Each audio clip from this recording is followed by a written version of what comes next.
പുറത്ത് ഇടവപ്പാതിയിലെ മഴ സർവ്വശക്തിയുമെടുത്ത് പെയ്യുകയാണ്.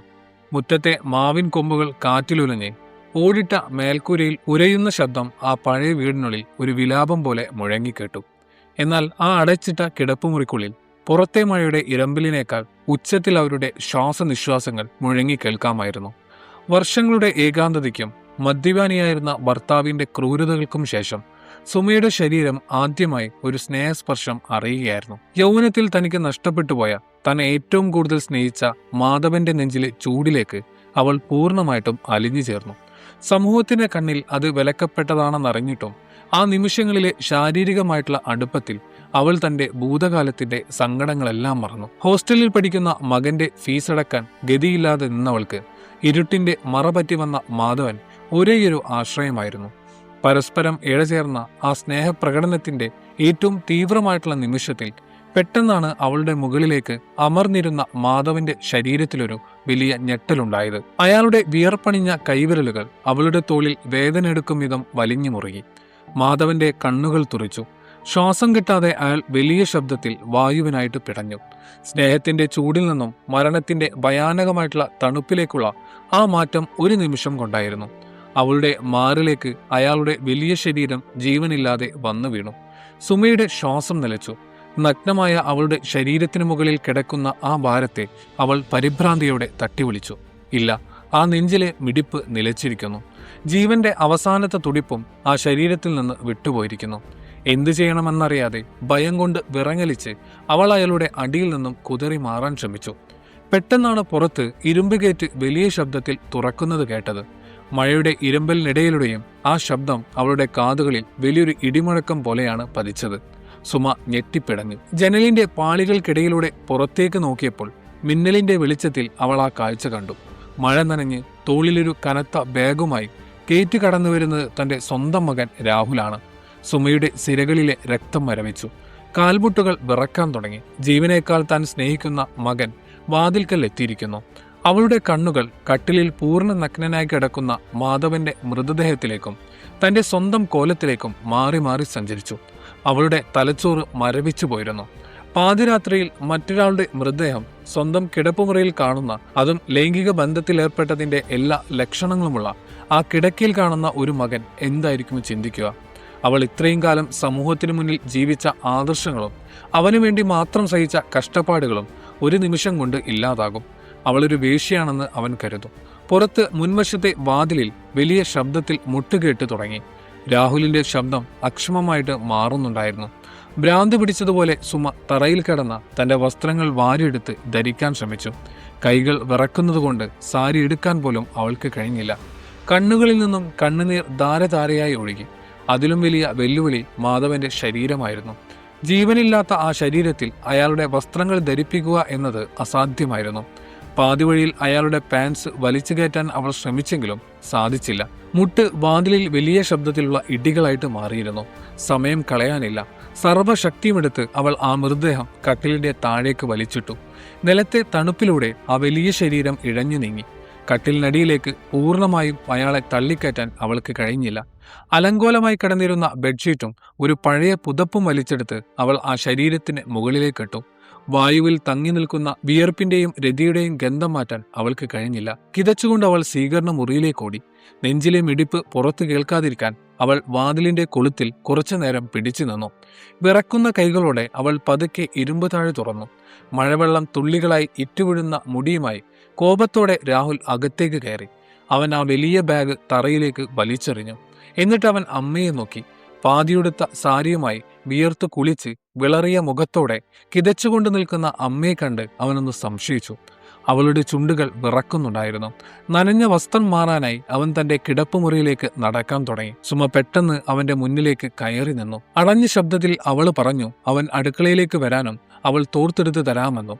പക്ഷേ രാഹുൽ അവളെ ബലമായിട്ട് വകഞ്ഞു മാറ്റി. അവൻ നേരെ കിടപ്പുമുറിയിലേക്ക് കയറി. മുറിയിലെ ആ പ്രത്യേക ഗന്ധം അവനെ വല്ലാതെ അസ്വസ്ഥനാക്കി. കിടക്കയിലെ ചുളിവുകളും തറയിൽ ചിതറിക്കിടക്കുന്ന ഗ്ലാസും അവന്റെ സംശയം കൂട്ടി. അവന്റെ കണ്ണുകൾ മുറിയുടെ മൂലകളിലേക്ക് സഞ്ചരിച്ചു. പെട്ടെന്ന് ആ നോട്ടം നേരെ കട്ടിലിനടിയിലേക്ക് നീണ്ടു. പുതപ്പിന് പുറത്തേക്ക് കിടക്കുന്ന ആ വലിയ പാദങ്ങൾ അവൻ കണ്ടു. ഒരൊറ്റ കുതിപ്പിന് അവൻ കട്ടിലിനരികിലേക്ക് ചെന്നു. ഒറ്റവലിക്ക് ആ പുതപ്പ് അവൻ വലിച്ചു മാറ്റി. അവിടെ വസ്ത്രങ്ങൾ പകുതി അഴിഞ്ഞ നിലയിൽ ജീവനില്ലാതെ കിടക്കുന്ന മാധവനെ അവൻ കണ്ടു.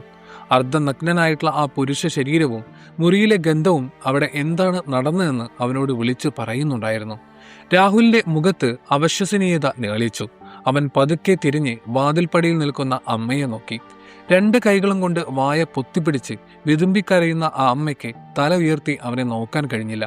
രാഹുലിന്റെ ഞെട്ടൽ വലിയൊരു അനിയന്ത്രിതമായിട്ടുള്ള കോപമായിട്ട് മാറി. കഴുത്തിലെ ഞരമ്പുകൾ വലിഞ്ഞു മുറുകി. ഒരു മൃഗത്തെ പോലെ അവൻ അലറി. അവന്റെ വാക്കുകൾ കൂർത്ത അമ്പുകൾ പോലെ സുമയുടെ നെഞ്ചിലേക്ക് തറഞ്ഞു കയറി. എന്താടി ഇത്? പാതിരാത്രി നിന്റെയൊക്കെ കാമക്കൂത്ത് നടത്താനാണോ ഞാൻ അവിടെ പട്ടിണി കിടന്ന് പഠിക്കുന്നത്? അവൻ ആക്രോശിച്ചു. നാട്ടുകാരുടെ മുന്നിൽ പുണ്യവതിയായി നടന്നിട്ട് രാത്രിയാകുമ്പോൾ ഓരോരുത്തന്മാരെ കിടപ്പുമുറിയിലേക്ക് വിളിച്ചു കയറ്റാൻ അവൾക്ക് നാണമില്ലേ എന്നവൻ ഉറക്കെ ചോദിച്ചു. സ്വന്തം അമ്മയെ വിളിക്കാൻ പാടില്ലാത്ത ഏറ്റവും മോശപ്പെട്ട വാക്കുകൾ അവൻ ഉപയോഗിച്ചു. ആ വാക്കുകളിലെ ഓരോ അക്ഷരവും അവളുടെ ആത്മാവിനെ തന്നെയാണ് കീറി മുറിച്ചത്. എങ്കിലും സുമ ഒന്നും പറഞ്ഞില്ല. അവൾക്കൊന്നും പറയാൻ കഴിഞ്ഞില്ല. ഒരു വാക്കുപോലും തിരിച്ചു പറയാതെ ആ സിമന്റ് ചുമരിലൂടെ ഊർന്നിറങ്ങി അവൾ ആ തണുത്ത തറയിലിരുന്ന് പൊട്ടിക്കരഞ്ഞു. സ്വന്തം മകന്റെ മുന്നിൽ താനൊരു വേശ്യയായി ചിത്രീകരിക്കപ്പെട്ടതിന്റെ വലിയ വേദനയിൽ അവളുടെ ഹൃദയം പൊട്ടുന്നുണ്ടായിരുന്നു. ഭൂമി പിളർന്ന് താഴേക്ക് പോയിരുന്നെങ്കിൽ എന്നവൾ ആഗ്രഹിച്ചു. രാഹുലിന്റെ ദേഷ്യം അപ്പോഴും അടങ്ങിയിരുന്നില്ല. അവൻ കട്ടിലിനടിയിൽ കിടക്കുന്ന ആ മൃതദേഹത്തിന് നേരെ തിരിഞ്ഞു. ഇവനെ താൻ വെറുതെ വിടില്ല എന്ന് പറഞ്ഞുകൊണ്ട് അവൻ മാധവന്റെ ശരീരത്തിൽ കുത്തിപ്പിടിച്ച് പുറത്തേക്ക് വലിച്ചു. ആ വലിയ കുലുക്കത്തിൽ മാധവന്റെ പാൻസിന്റെ പോക്കറ്റിൽ നിന്നും ഒരു പഴയ മങ്ങിയ പ്ലാസ്റ്റിക് കവർ തറയിലേക്ക് വീണു. രാഹുൽ ദേഷ്യത്തോടെ ആ കവർ കാലുകൊണ്ട് തട്ടിമാറ്റാൻ നോക്കി. പക്ഷെ ആ കവറിന് മുകളിൽ വിറക്കുന്ന കൈപ്പടയിൽ എഴുതിയ വാക്കുകൾ അവന്റെ കണ്ണിലുടക്കി. രാഹുൽ മോനെ. അവൻ കുനിഞ്ഞ് ആ കവർ കയ്യിലെടുത്തു. അതിനുള്ളിൽ കുറച്ച് കടലാസുകളുണ്ടായിരുന്നു. അവനത് പുറത്തേക്ക് വലിച്ചെടുത്തു. ഒരു ബാങ്കിന്റെ സ്ഥിര നിക്ഷേപത്തിന്റെ രേഖയായിരുന്നു അത്. ലക്ഷക്കണക്കിന് രൂപയുടെ നിക്ഷേപം. അതിനൊപ്പം ഒരു പഴയ ഡയറി താളം. മഴവെള്ളം വീണ് നനഞ്ഞ അവന്റെ കൈകളിലിരുന്ന് ആ കടലാസ് പറിച്ചു. അതിൽ ഇങ്ങനെ എഴുതിയിരുന്നു: അവള് കരയുന്നത് കാണാനും അവന് വയ്യെന്നും മോന് പഠിക്കാൻ ലോൺ കിട്ടിയില്ല എന്നും അവൾ പറഞ്ഞപ്പോൾ മുതൽ അവന്റെ നെഞ്ചിൽ ഒരു തീയാണെന്നും അതിൽ എഴുതിയിരുന്നു. സ്വന്തം തറവാട് വകയിലുള്ള ആ ചെറിയ സ്ഥലം അവൻ വിറ്റുവെന്നും ഈ പണം അവനുള്ളതാണെന്നും അതിൽ കുറിച്ചിരുന്നു. ഇനി ഈ പണവും കൊണ്ട് രാത്രി അവൻ അവളുടെ വീട്ടിലേക്ക് വന്നാൽ നാളെ ഈ നാട് അവളെപ്പറ്റി എന്തൊക്കെ പറയുമെന്ന് അവനക്കറിയാമെന്നും അതുകൊണ്ട് ഈ വാതിൽപ്പടിയിൽ വെച്ചിട്ട് അവൻ പൊയ്ക്കൊള്ളാമെന്നും ഇതവൻ്റെ അച്ഛൻ കൊടുത്തതാണെന്ന് പറഞ്ഞാൽ മതിയെന്നും ആ കത്തിലുണ്ടായിരുന്നു. അവസാന വരികളിലായിട്ട് അവൻ ഇങ്ങനെ കൂടി എഴുതി വച്ചിരുന്നു: സുമേ, മരിക്കുന്നതിന് മുമ്പ് ഒരിക്കലെങ്കിലും നിന്നെ ഒന്ന് നെഞ്ചോട് ചേർത്ത് പിടിക്കണം എന്നെനിക്കുണ്ടായിരുന്നു. പക്ഷേ ഈ പാപി കാരണം നിനക്കൊരു ചീത്തപ്പേരുണ്ടാകാൻ ഞാൻ ആഗ്രഹിക്കുന്നില്ല.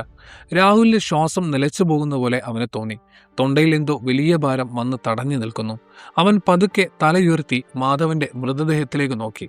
തന്റെ ഭാവിക്ക് വേണ്ടി സ്വന്തം കിടപ്പാടം പോലും വിറ്റുവന്ന ഈ മനുഷ്യനെയാണ് താൻ ഇത്രയും നേരം ഏറ്റവും വലിയ വാക്കുകൾ കൊണ്ട് ചീത്ത വിളിച്ചത്. തന്നെ ഉപേക്ഷിച്ചു പോയ സ്വന്തം അച്ഛനേക്കാൾ അവരെ സ്നേഹിച്ചത് ഈ മനുഷ്യനായിരുന്നു.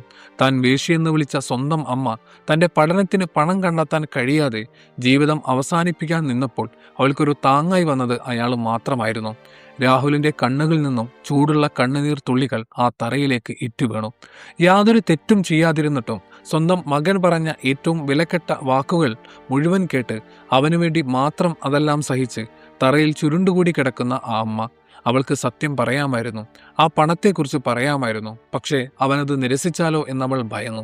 രാഹുലിന്റെ ഉള്ളിലെ അഹങ്കാരവും കോപവും ഒരു നിമിഷം കൊണ്ട് തകർന്നു വീണു.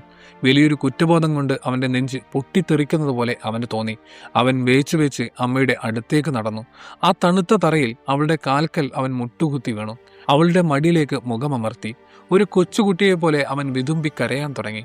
ആ പഴയ മുറിയിലെ ഇരുട്ടിൽ അവർക്കു ചുറ്റും പരന്നൊഴുകുന്ന കണ്ണുനീരിനിടയിൽ ഒരു വലിയ നിരുപാധിക സ്നേഹത്തിന്റെ സ്മാരകം പോലെ മാധവൻ നിശ്ചലനായി കിടന്നു. ലോകം മുഴുവൻ അവരെ കുറ്റപ്പെടുത്തിയാലും ഇനി ആ അമ്മയ്ക്കും മകനും പരസ്പരം താങ്ങായി ജീവിക്കാൻ ആ ഒരൊറ്റ രാത്രിയിലെ സത്യങ്ങൾ മാത്രം മതിയായിരുന്നു.